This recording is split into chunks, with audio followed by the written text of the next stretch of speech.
Hello, friends.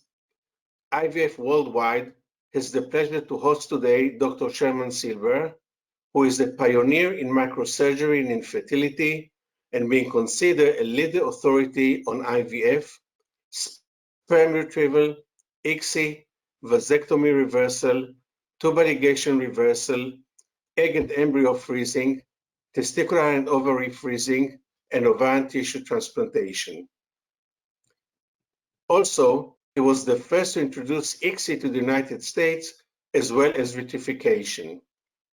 Dr. Sherman performed the world's first microsurgical vasectomy reversal, as well as the first testicular transplant in the 70th, and now, in the current century, the world's first ovary transplant. He was the first to develop the TESA and MESA techniques for retrieval testicular and epidermal sperm in azoospermic men. He headed the clinical MIT team that first mapped the sequence of the Y chromosome in infertile men. Most recently, he has perfected the preservation of fertility for cancer patients with ovarian freezing and transplantation, and thereby figure out how to extend the reproductive biology clock of women. He is the clinical director of the only IRB in the world to study the transformation of human skin cells into iPS cells and from there into germ cells, oocytes, and sperm. He is the author of 3 medical textbooks and more than 200 scientific papers on human infertility and reproduction. Dr. Sherman present today is about ovary freezing with non-stimulated egg retrieval and IVM. Dr. Sherman, please. Thank you very much for that kind introduction, Zev, and it's really an honor to do this, and I think this is the wave of the future with our fear and our management of the coronavirus epidemic around the world. We're going to be finding that it's easier to have more and more of these, so to speak, virtual conferences. So I would like to talk today about ovary transplants, but really freezing ovary tissue to preserve fertility for cancer patients. But something that's very, very special now, and I can't claim originality for it. I got this from Klaus Anderson, but it is very easy now at the same time to retrieve many eggs from this ovary tissue at the time of the dissection and to convert them into good M2 oocytes with a relatively simple IVM technique. So I will tell you that I have too many slides. So bear with me when for the half hour I'm presenting, from time to time, I will skip ahead so that I cover all the subjects. And so I will stick within the half an hour, even though the slides would normally go way over that. Now, the first slide just shows how we quilt together this ovary tissue that's been thawed before we transplant it back. I want to make sure that I'm going to, how do I escape? Sorry, this, yeah. Okay, sorry, I'll go right back to here. And you see we transplant this frozen thawed tissue in a place where the fallopian tube can reach the surface of where ovulation occurs. So all of our pregnancies so far with frozen ovary tissue have been spontaneous from orthotopic transplants.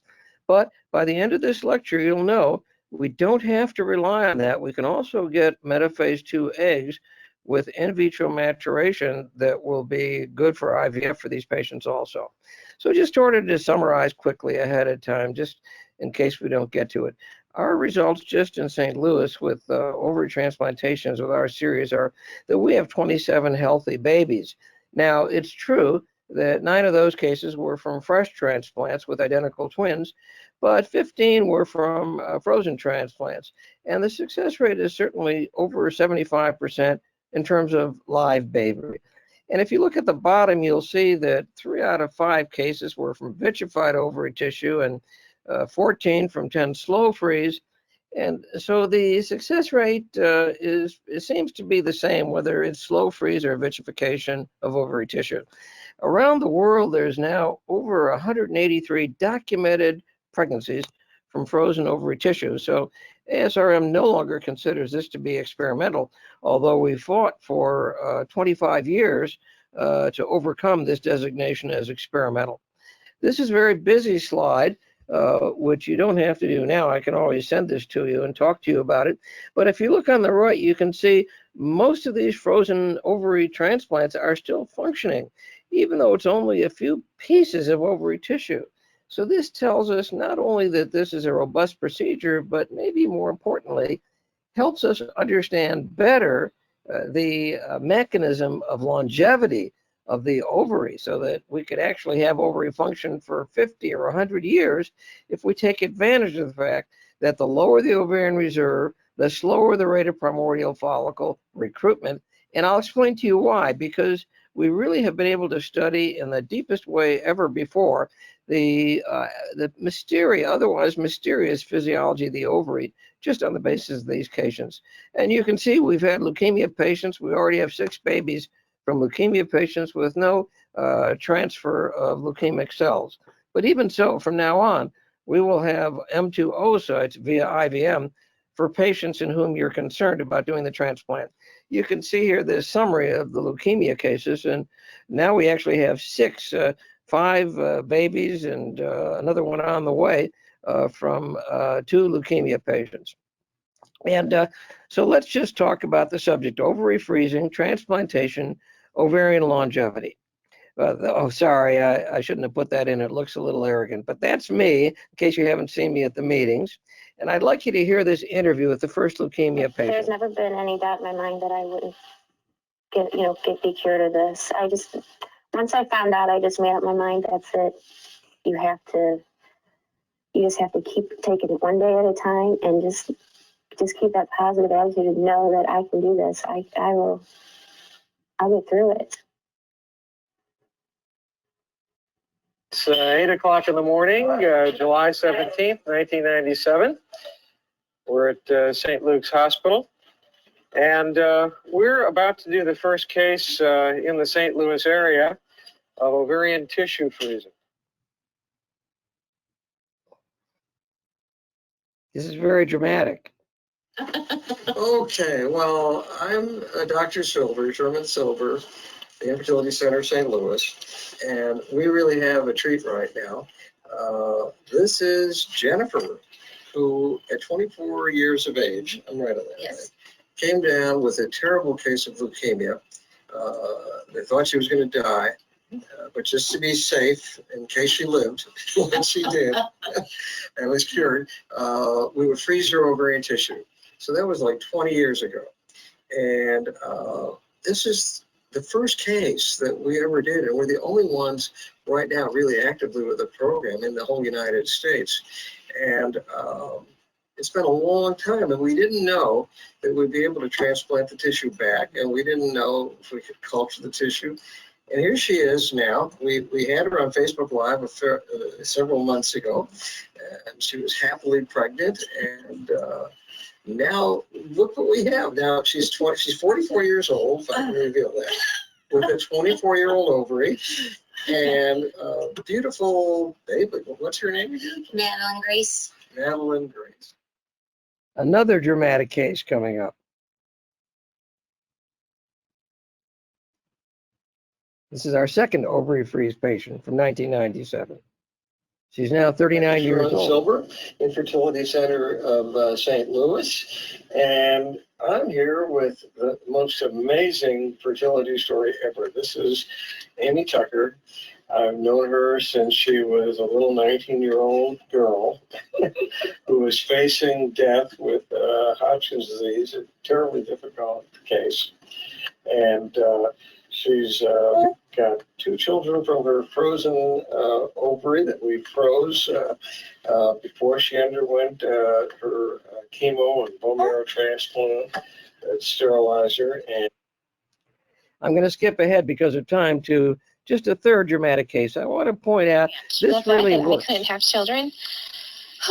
Really scared and frightened me. 2 years ago, at the age of 21, Melissa was diagnosed with Hodgkin's lymphoma. She was told her treatment would include very high doses of chemotherapy. I thought, I'm young, I can do it.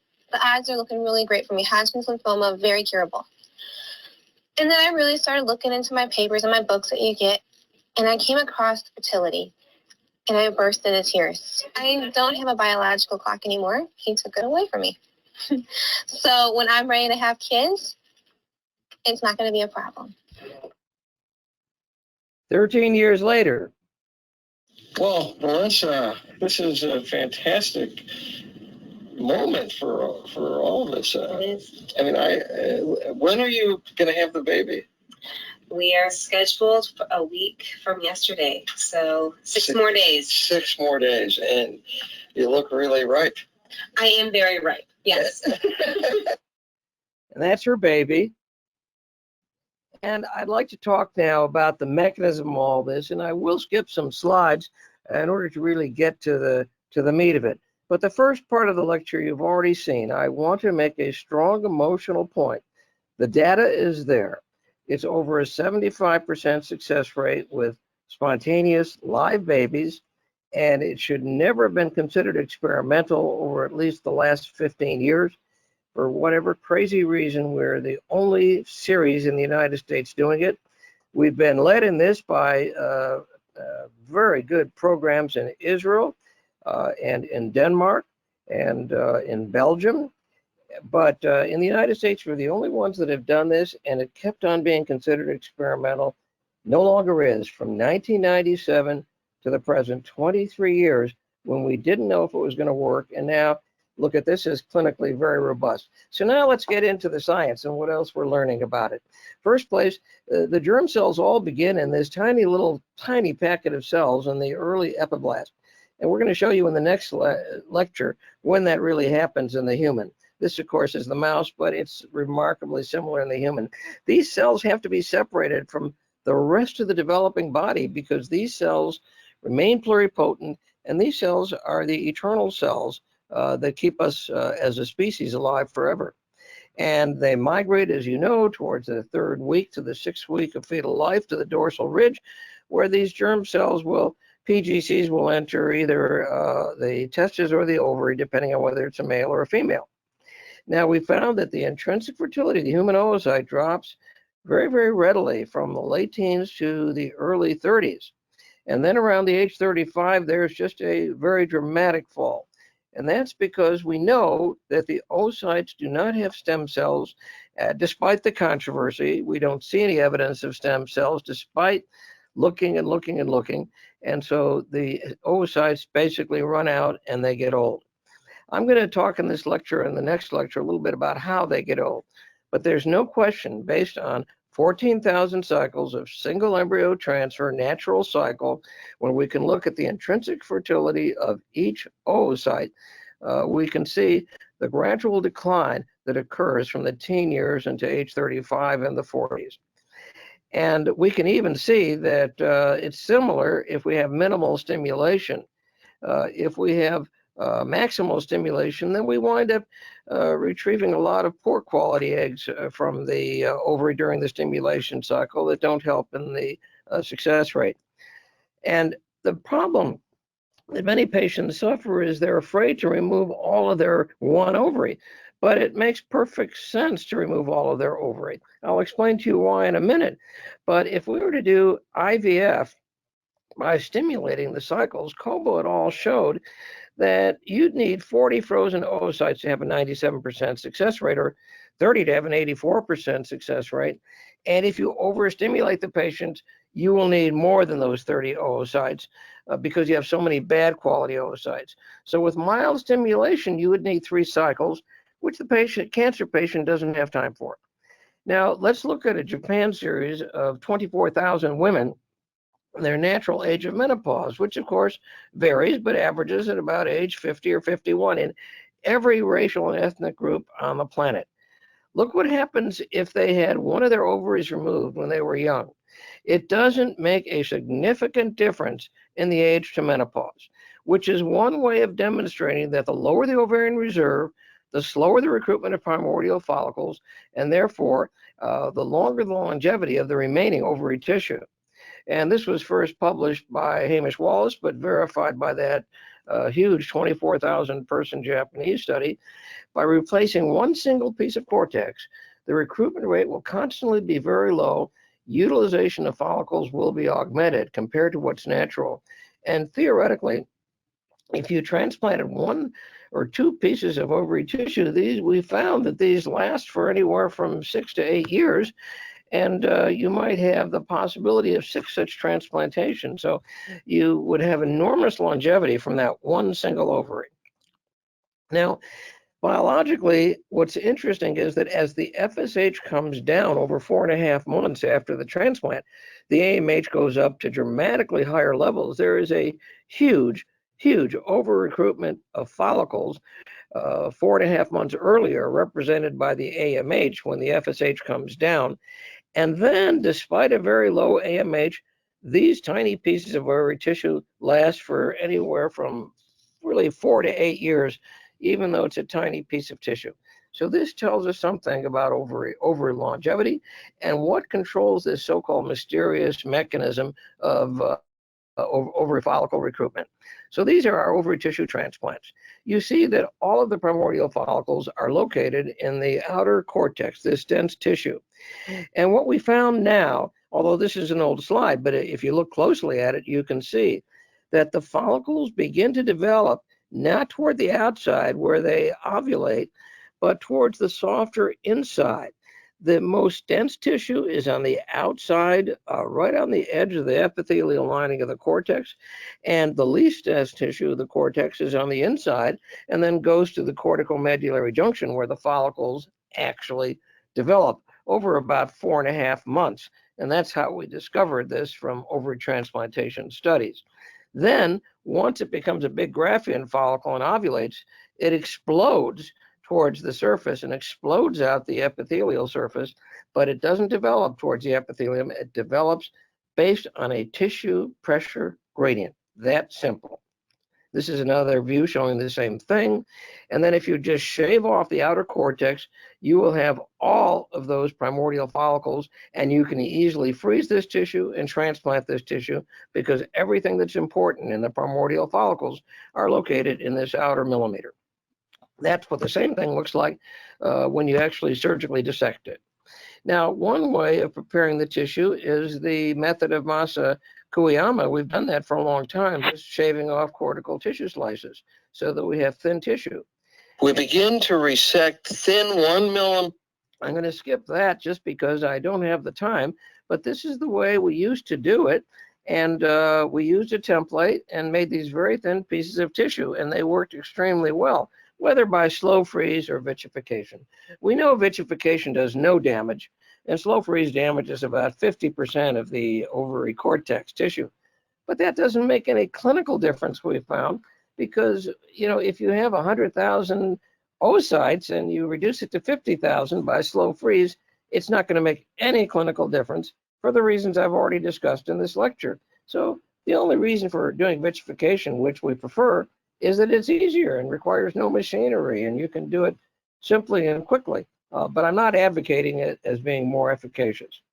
Now, I could go through the whole formulation for a vitrification solution, but I'll summarize just by saying instead of using 15% cryoprotectant for ES solution and then 15% for EG solution, we use 20% ethylene glycol and DMSO. So the total would be that it would be 15% total cryoprotectant for just equilibration, but actually 40% cryoprotectant for the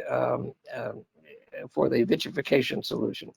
And we can tell that it's all been completely absorbed when they all fall to the bottom of the test tube. And that's the only test that you need to know you've had good absorption. There's no difficult timing problem with tissue. And then you just put it on a grid and you dry the tissue off so that you have a maximum freeze rate or cooling rate. And then you can do closed storage of it in liquid nitrogen tanks. And for thaw, for vitrification, similar, we use 40 cc's of 1.0 molar sucrose and for a minute, and then we go to dilution solution, 0.5 molar sucrose, and that's a very, very simple procedure. This is what the tissue looks like before you froze it. This is what it looks like after vitrification. Nobody can tell the difference. And with viability studies, we see that we have the same number of viable oocytes with vitrified as with fresh control, whereas we lose about half of them with slow freeze. Doesn't make a clinical difference. And this is what I showed you earlier. After the thaw, we quilt the pieces of tissue together, and we do think a meticulous transplant technique is important to get the best results. We've seen terrible transplant techniques, really clumsy, terrible stuff. And of course, you're not going to get the same results then. We want to use a really beautiful microsurgical technique so that there's no adhesions. And so whenever ovulation occurs, the fallopian tube can pick it up well without any resistance to being picked up by the fallopian tube. There you can see us putting it in place over the denuded cortex, again using 9-0 nylon so that there are no adhesions, continuous irrigation with heparinized saline. And I'll skip through this quickly, and you can see, like you saw before, we rely on the fallopian tube to pick up the egg upon ovulation because IVF with these cases is very difficult. And natural pregnancy is the preferred method for both Anderson and the preceding people in Belgium, and for us. IVF can be done, but it's tricky, and natural conception is better. But I'm going to change that a little bit because now, using Klaus Anderson's technique, we can do IVM and get M2 oocytes also. Now, we know from fresh and frozen how long it takes from a primordial follicle to reach the gonadotropin sensitive stage. It's a 4-month, 5-month period once the follicle is recruited, and we got that definitive evidence in the human from these ovary transplants. And you've seen already that remarkably, after 4.5 months, when the FSH comes down to normal, the AMH goes sky high, indicating a massive over-recruitment at the time of the transplant. And if we put that all into one big statistical graph, we can see that this is very consistent for all of our cases. And again, like I've said before, we have 27 healthy babies now from this technique, and around the world there's 183. I'll skip through these that I've already mentioned. And the benefit of a tissue freeze for cancer patients versus eggs is less time to wait before cancer treatment. No problem if chemotherapy has already begun because we're getting the follicles, the resting follicles that are more resistant to chemo. Even though the developing follicles are dead, it's 1/10 the cost, less troublesome than going through overstimulation, and we can get return of hormone function as well as fertility of the eggs. No problem if chemotherapy has already begun, as you can see, because although some cortical follicles are destroyed and all the developing follicles are destroyed, many cortical follicles remain. And so even if they've begun their chemo, taking out the ovary is the only alternative for ovary tissue freezing. This is what the tissue looked like after full chemo and bone marrow transplant, but we still had a lot of eggs from her previous frozen tissue. So now what I'd like to do after this summary is to go ahead to IVM. So I'm going to escape, okay, and go all the way down to IVM. I've got all kinds of interesting things here, ovary tissue longevity and rotation, but I'm going to go for the next 5 minutes. So you'll invite me for another talk in which I can talk about the mechanism for primordial follicle recruitment and arrest based on rotation of the nuclei. But right now I want to talk about something brand new, IVM, that is very exciting. So this is an example of the first case we did with Klaus Anderson's direction. This is a patient with a B-cell lymphoma, and she was ready to start chemo right away. So we went with ovary tissue cryopreservation, but we also did the dissection by hand the way we did it in the old days. And we wound up with 23 eggs, which is the usual. And we got from those 12 beautiful M2 oocytes. So I'm just going to show you a little bit how we do it. First, we dissect the ovary, and we use the technique we started by Roger Gosden in 1997, the technique that Jorah May Rowe uses now and shows so well. And we just make a cut, a longitudinal cut from stem to stern in the cortex of the removed ovary. And then we just free it up, as, and I'll show you a video of this as we free, a very brief video, how we dissect it out. And there's going to be media in that dish. And as we do the dissection, there's going to be a lot of automatically broken antral follicles, and GV oocytes are just going to naturally fall out. And they're going to fall out into that media that you see. And you can use almost any kind of media. Let me show you this dissection a little further. We dissect the medial out so that we have just a thin piece of cortex, and we pay no attention except we make sure there's always media in the dish. And lo and behold, when we're done with that, and I'm sure many of you have observed this, there will be many, many GV oocytes in the media.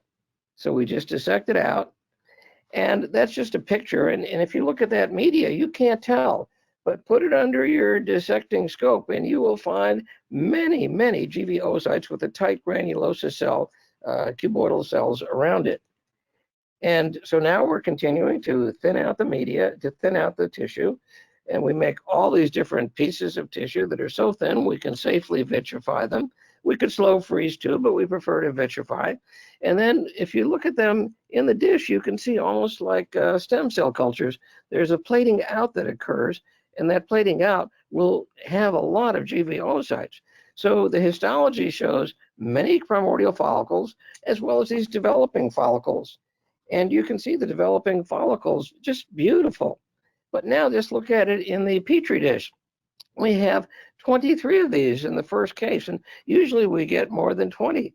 In a tight cumulative cell package, they're obviously GV oocytes, many of them. It's amazing how many of them are.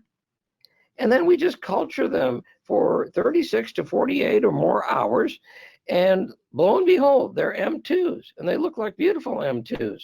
And about half, a little bit less than half, some will be atretic like the one on top, and some will just be M1s like the one on the right.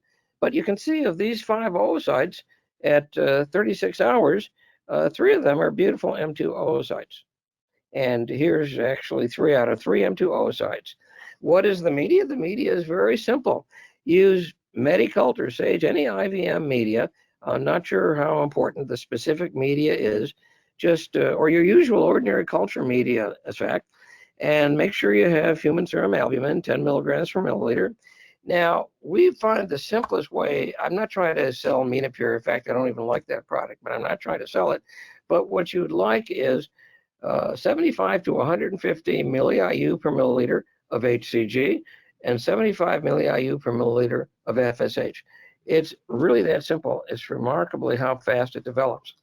So at this point, I could summarize in the minute that I have left before we answer questions that ovary freezing is an extremely robust method for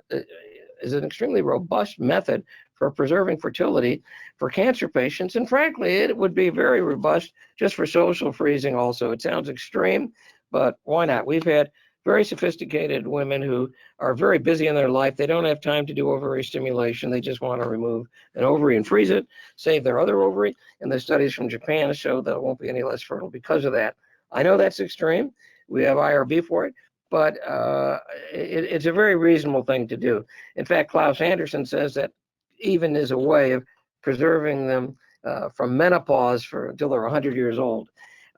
But also now we figured out what it is that controls ovarian longevity, and it's simply tissue pressure, and it's the rotation of the nuclei of these eggs when they're under high tissue pressure in the ovary cortex that makes them dormant. And in fact, that may be the secret to longevity of all of our stem cells all over our body, because it occurs everywhere, nuclear rotation under mechanical stress. And so athleticism, by the way, and working out may very well add to your longevity because it'll cause nuclear rotation because of mechanical stress. But that's a whole nother subject. But also now we have a method where we get 2 for 1. One procedure, remove the ovary without any delay for the cancer patients, and you also can get M2 oocytes. The IVM is remarkably robust, never would have guessed it, but it's the way veterinarians have been achieving M2 eggs for many, many decades. And it's just clinicians have fooled around with other methods that just interfere with the natural in vitro maturation. Once you remove the follicle from the ovary. So, okay, I'm not sure technically what to do now, but I'm ready to answer questions.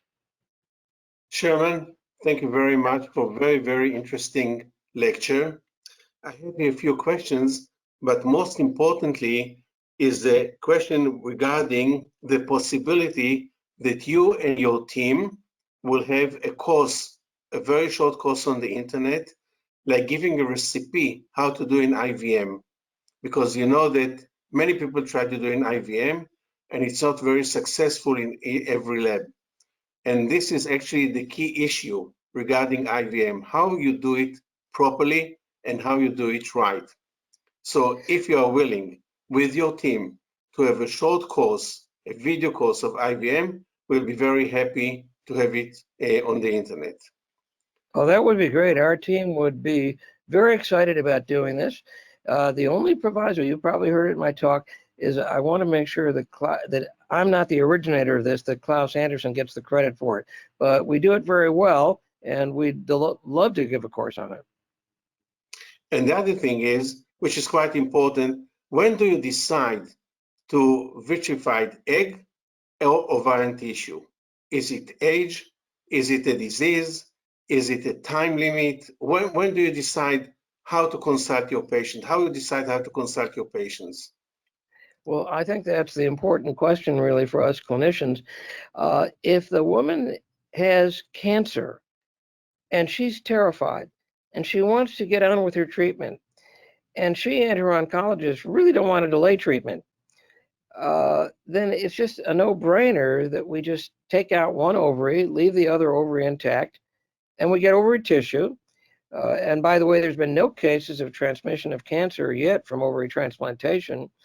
We get the tissue, plus we get the M2 oocytes, and she can 3 days later start her cancer treatment without any hesitation. So that's a no-brainer.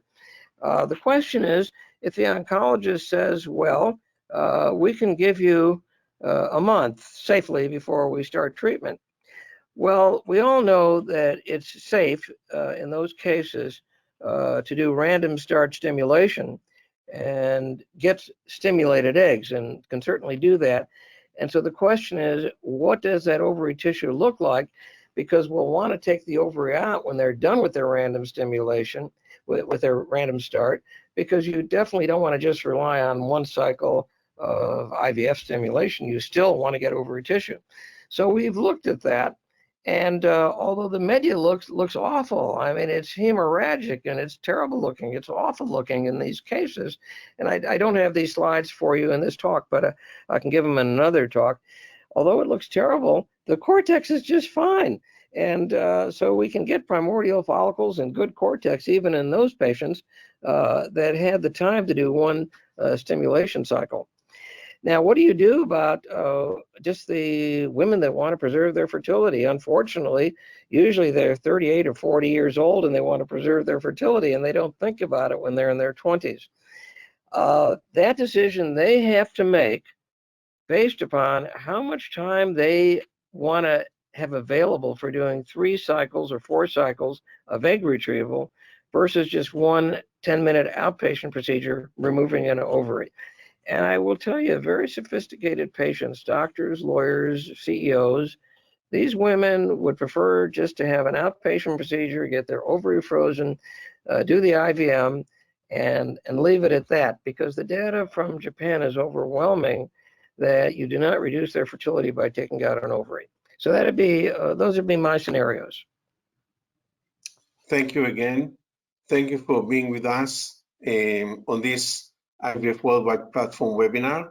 And I would like to remind the audience that your email address will be on the screen, and you will be able and willing to answer any questions during the next 48 hours.